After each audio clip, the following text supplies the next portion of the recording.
ഒന്ന് മതി, ഒരു കൊച്ചു മതി.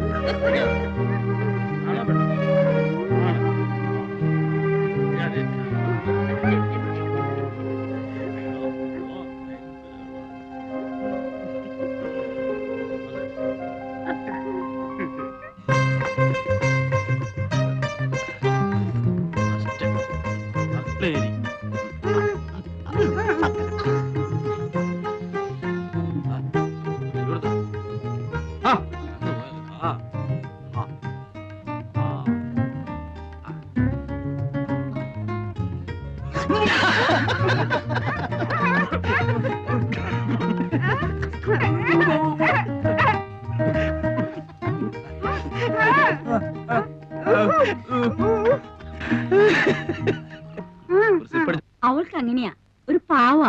ഇഷ്ടം തോന്നിയാ പിന്നെ അങ്ങ് ഇഷ്ടാ. വക്കീലിന്റെ ടൈം എന്തായാലും വക്കീൽ നാളോട്ട് പെണ്ണാലോചിച്ച് നടക്കുകയാണല്ലോ. ഇനിയിപ്പോ അതങ്ങ് നിർത്താം, നമുക്ക് ഇതങ്ങ് ഉറപ്പിക്കാം. ഒന്നുമില്ല, ഞാൻ നിന്നെ കല്യാണം പറയാം.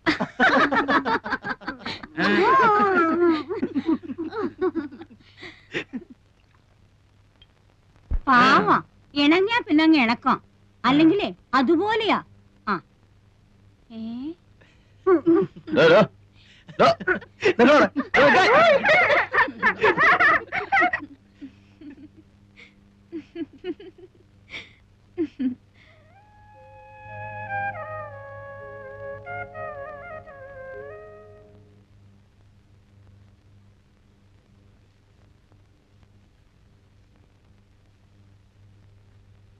അറിയാഞ്ഞിട്ട് ചോദിക്കുക, എന്താ അങ്ങനെ എഴുതി നടക്കണ എന്റെ ഉദ്ദേശം? ഏയ് ഒന്നുമില്ല, ഈശ്വര എന്താ അത്ര തന്നെ. ഇതിങ്ങനെ എഴുതി വെച്ചിട്ട് 1,00,000 എത്തുമ്പോ തിരുപ്പതിക്കോ ഗുരുവായൂർക്കോ മറ്റോ അയച്ചു കൊടുക്കും. ഇതിപ്പോ എങ്ങനെയാണപ്പാ 1,00,000 എത്തിന്ന് പറയണത്? അതറിയാം. എന്തേ സുലൈമാനെ? അല്ല, ഞാനെന്നാലും ഇനിയിപ്പോ നിക്കണില്ലാന്ന് പറയാനേ. സുലൈമാൻ ഇരിക്കും, ഊണിതാ ഇപ്പൊ ശരിയാവും, ഉണ്ടിട്ട് പോയാ മതി. ഇപ്പൊ അതിനൊന്നും നിക്കാൻ നേരല്ല എന്റെ മാളുമേ. ഇന്നിപ്പോ ഇവിടുന്ന് ഊണ് കഴിച്ചിട്ടില്ലാന്ന് വെച്ചിട്ടെന്താ? ഞാൻ ഈ വീട്ടിൽ നിന്ന് എത്രയാ ഊണ് കഴിച്ചിരിക്കണം? ആയിക്കോട്ടെ, പോയിട്ട് കാര്യമുണ്ട്, അതുകൊണ്ടല്ലേ. അല്ലെങ്കിൽ ഇപ്പൊ എന്താ? അല്ല, മൂപ്പൻ എന്താ പറഞ്ഞത്? അദ്ദേഹം ആയതുകൊണ്ട് ക്ഷമിച്ചു. ആ പെണ്ണിന് തല നേരെയാവില്ല. എന്ത് ചെയ്തിട്ടും പറഞ്ഞിട്ടും അവൾക്ക് ഒരു മാറ്റവും ഇല്ല. 2 ദിവസം കഴിഞ്ഞിട്ട് വീണ്ടും കൂട്ടിക്കൊണ്ട് ചെല്ലാന്ന് വിചാരിച്ചിരിക്കാ ഞാൻ. ഇനിയിപ്പോ സാരല്ല, മൂപ്പരുടെ ആ വാശി ഒന്ന് തീർന്നല്ലോ. വലിയ ഡിമാൻഡും പറഞ്ഞിരുന്നിട്ട് അവള് മൂപ്പന്റെ പേരെന്ന് ഇറങ്ങി വരുന്നത് നാട്ടുകാർ മുഴുവൻ കണ്ടല്ലോ, അത് മതി. എന്നാലും എനിക്ക് എന്തോ പേടിക്കാണ്ടിരിക്കും ആളുമേ. മൂപ്പന്റെ ദേഷ്യം മാറിയില്ലേ? ഇനിയിപ്പോ നിങ്ങളാരെ ഭയക്കണത്? ഞങ്ങളൊക്കെ ഇല്ലേ?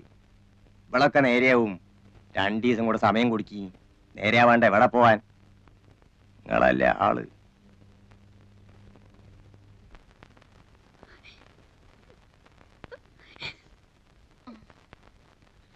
പോട്ടെ കുട്ടി, സാരമില്ല. പിന്നെ ഒരിക്കൽ അയാൾ വന്നിരുന്നെങ്കിൽ കൊല്ലുമായിരുന്നു, ആ മനുഷ്യനെ കൊല്ലുമായിരുന്നു. എനിക്കെന്റെ വീട്ടിൽ പോകാൻ പറ്റുമോ ദേവകീർത്തി?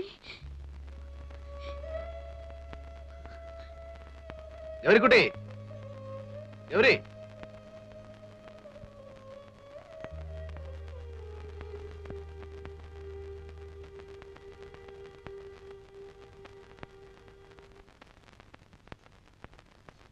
എവിടെ സാറേ ഗൗരിക്കുട്ടി? ഇപ്പൊ വരും. ഒന്നിങ്ങോട്ട് ഇറങ്ങി വരാൻ പറയാൻ നന്നായിരുന്നു. ഒന്നിനുമല്ല, വെറുതെ ഒന്ന് സംസാരിച്ചിരിക്കുന്നതുകൊണ്ട് ബുദ്ധിമുട്ടൊന്നുമില്ലല്ലോ. എന്താ കറിയച്ചേട്ടൻ എന്നോട് സംസാരിച്ച എന്റെ കാര്യം വിടണ്ട മോളെ. എനിക്ക് സംസാരിച്ചിരിക്കാൻ നീ പോലും വേണമെന്നില്ല. ദേ, ആ പയ്യന്റെ മുഖത്തേക്കൊന്ന് നോക്കിയേ. ഗൗരിക്കുട്ടി എന്ന് കേട്ടത് കൊണ്ട് മാത്രം ചാടി പുറപ്പെട്ട കക്ഷിയാ. ലൈഫിൽ ആദ്യമാ.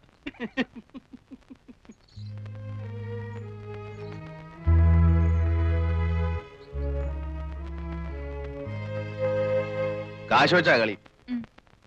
കടവില്ല. അമ്മയെ വിളിക്കും. നീ ഇല്ലല്ലോ? എനിക്കറിയില്ലല്ലോ. വെറുതെ നല്ല കുട്ടികളെ കൂടെ കൂടെ കൂട്ടി.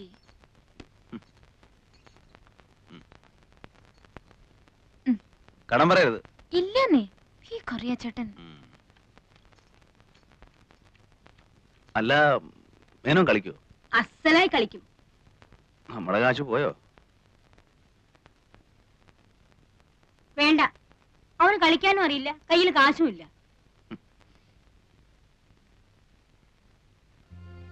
അല്ല, ഏയ്, മൂപ്പർ തൊടില്ല.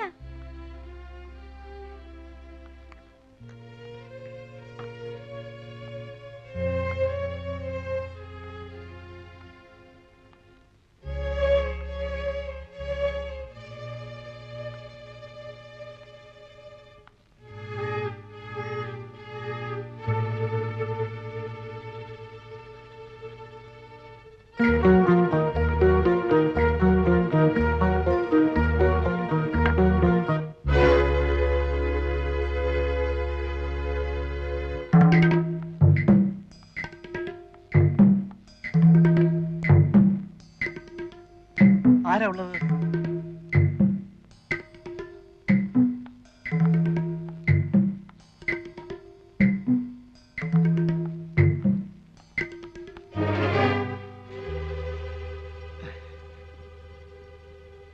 ഇവിടെ എന്താ ചെയ്യുന്നത് ഗൗരിക്കുട്ടി?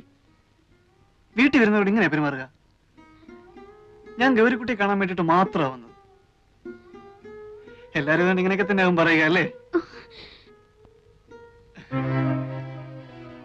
കൈമാറ്റുന്നില്ല. കൈയെടുക്കൂ.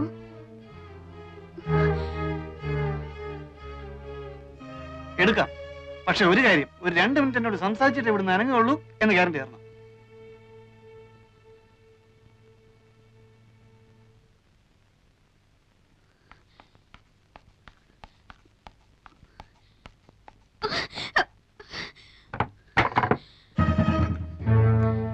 അത്രയ്ക്ക് വില കൂട്ടണം.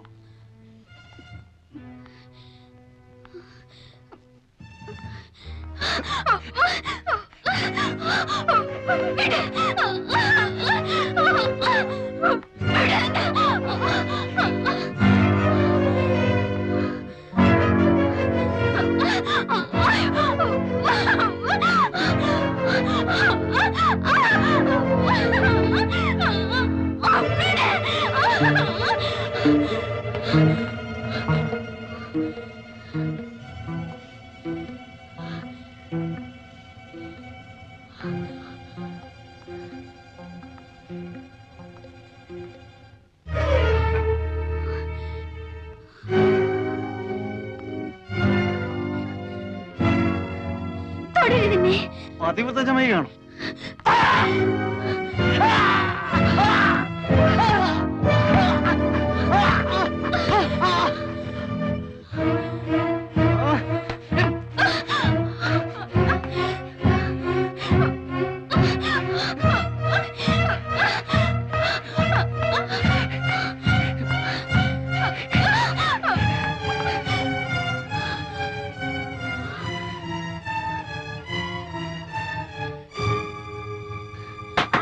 ബിലാലേ, ആരാണ്? ബിലാൽ, വാതിൽ തുറക്കാൻ.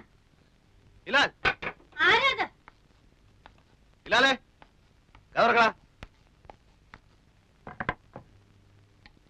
എന്താ ഇവിടെ? ആരാ വിളിച്ചത്? ഓ, അങ്ങനെ. ആരായിരുന്നു വിളിച്ചത്? നീയോ ഇവളോ? ആരും വിളിച്ചില്ലല്ലോ. ആരും വിളിച്ചില്ലേ? ഓ, അത് എന്റെ കാലാ കമ്പിത്തെട്ടെന്ന് വീണു, അപ്പൊ വിളിച്ചു പോയതാ. ഒന്നും പറ്റിയില്ലല്ലോ. ഏയ്,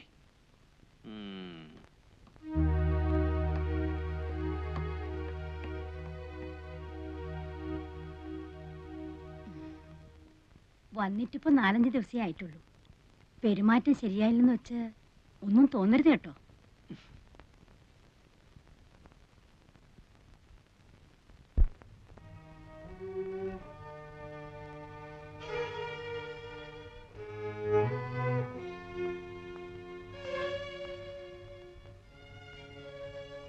എന്താ കുട്ടി ഇത്?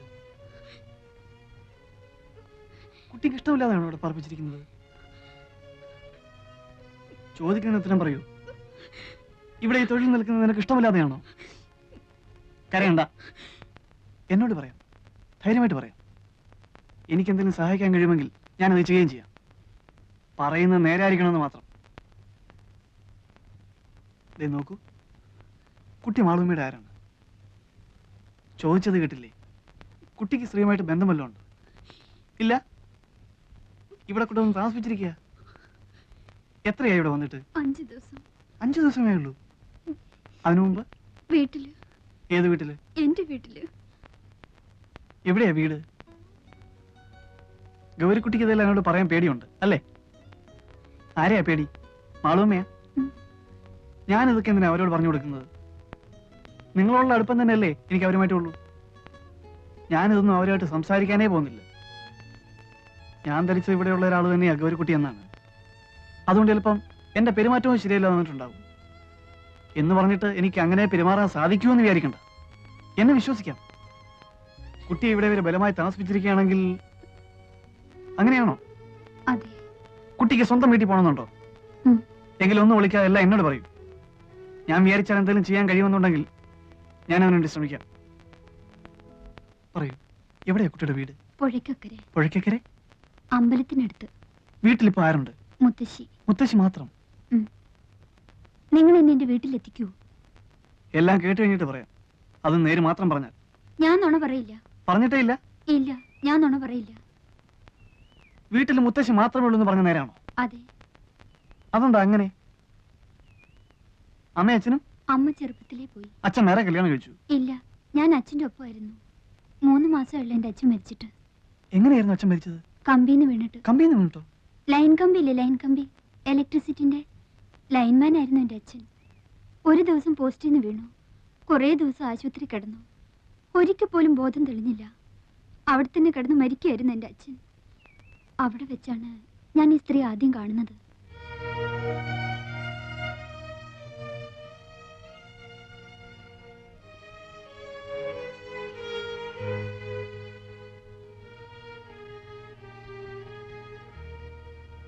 ഇന്ന് എത്രയായി? ഇന്നേക്ക് 7 ആകുന്നു. ഇതേ കിടപ്പ് തന്നെയാ, ഓർമ്മ വീണിട്ടില്ല. ഇത് മാധവൻകുട്ടിയുടെ അമ്മയാ. മോളാ, ആകെ ഈ ഒന്നേ ഉള്ളൂ.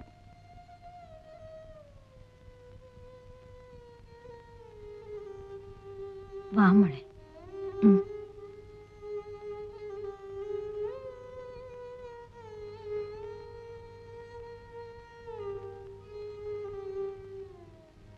വിഷമമുണ്ട് മോളെ, വല്ലാതെ വിഷമമുണ്ട്. കേശവന്റെ അളിയന് ഇങ്ങനൊരു അപകടം ഉണ്ടായെന്ന് കേട്ടപ്പോ വരാണ്ടിരിക്കാൻ കഴിഞ്ഞില്ല. പക്ഷേ ഇവിടെ വന്ന് നിന്നെ കണ്ടു കഴിഞ്ഞപ്പോ വരണ്ടായിരുന്നു എന്ന് തോന്നുക. എന്റെ മോക്ക് ദൈവം ഒരബദ്ധം വരുത്തിയില്ല. ഇതാ വേണ്ട. വാങ്ങിച്ചോളൂ കൂട്ടി. ഇവിടെ എന്തെങ്കിലും ആവശ്യങ്ങൾ ഉണ്ടായിക്കൊണ്ടിരിക്കും. ഒരാള് സുഖമില്ലാണ്ട് കിടക്കില്ലേ, നിന്റെ അമ്മ തരുന്നെന്ന് വിചാരിച്ച് അങ്ങോട്ട് വാങ്ങിച്ചോളൂ. വാങ്ങിച്ചോളൂ കുട്ടി, ഞങ്ങളൊക്കെ ഒന്നിച്ചു വളർന്നവരാ. എങ്കിൽ ഞങ്ങൾ ചെല്ലട്ടെ മെന്നെ. വൈകിയ പിന്നെ കടത്തു കിട്ടാൻ ബുദ്ധിമുട്ടാവും. പോയിട്ട് വരാം മോളെ. സ്നേഹമുള്ള സ്ത്രീയാ, കേട്ടിട്ടില്ലേ നീ? ചാലക്കുടി വീട്ടിലെയാ മാളു അമ്മ.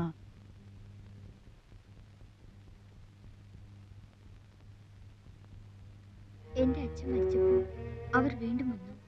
അന്നും കുറച്ച് കാശ് എന്റെ കയ്യിൽ തന്നിട്ട് പോയി. പിന്നെയും അവർ വന്നു. പിന്നെയും 2-3 വട്ടം.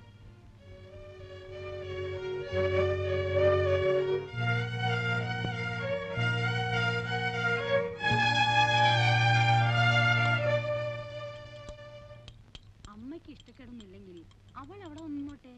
ഏതായാലും ഇനിയിപ്പോ പഠിപ്പിക്കാൻ ഉദ്ദേശമില്ല. കേശവൻ എന്താ പറയുന്ന വെച്ചാൽ, ഞാൻ പറയുകയാണെങ്കിൽ അവൾ ഇവിടെ ഇങ്ങനെ തനിച്ച് നിൽക്കുന്നത് ശരിയല്ലെന്ന് തന്നെയാ എനിക്ക് തോന്നുന്നു. ഒരു മേൽനോട്ടത്തിന് വേണ്ട ശേഷിയോ ആരോഗ്യമോ നിങ്ങൾക്കും ഇല്ല. എന്റെ വീട്ടിൽ കൊണ്ടുപോയി നിർത്താമെന്ന് വെച്ചാൽ അവിടത്തെ പ്രാരാബ്ദം അറിയാലോ. അതൊന്നും ശരിയാവില്ല. നിങ്ങളുടെ കുട്ടികളെ തന്നെ നേരാമാർഗം ആരുടെങ്കിലും ഒപ്പം പറഞ്ഞു വിടാതെ വിഷമിച്ചുകൊണ്ട് നിൽക്കുമ്പോ അവൾക്ക് അവിടെ വലിയ പണിയൊന്നും ഉണ്ടാവില്ല. അടുക്കളയിൽ എന്തെങ്കിലും ഒരു കൈ സഹായിച്ചു കൊടുക്കുക, പിന്നെ വീട് അടിച്ചു തുടച്ച് വൃത്തിയാക്കി ഇടുക. എന്തെങ്കിലും ഒരു ശമ്പളം ഞാൻ തീരുമാനിച്ചു കൊടുക്കാം. അത് കേശവൻ മാസത്തിലൊരിക്കൊന്ന് വാങ്ങിച്ചുകൊണ്ട് പോരുകയോ, അല്ലെന്ന് വെച്ചാ അവളുടെ തന്നെ പേർക്ക് ബാങ്കിൽ ഒരു അക്കൗണ്ട് ഇടുകയോ എന്ത് വേണമെങ്കിലും ചെയ്യാം. പട്ടിണി കൂടാണ്ട് കിടന്നാ മതി എന്റെ മോള്. ശമ്പളമൊന്നുമല്ല, മനസ്സാ വലുത്. ആവശ്യങ്ങൾക്ക് ഉപകരിക്കാൻ ആളുണ്ടാവുക, അതാ വേണ്ടത്.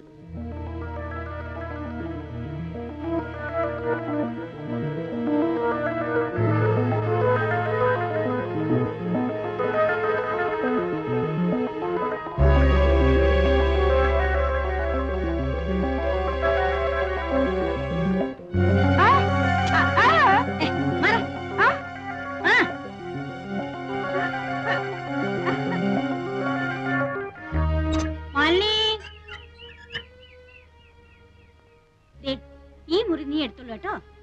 എന്താ ഇഷ്ടായോ?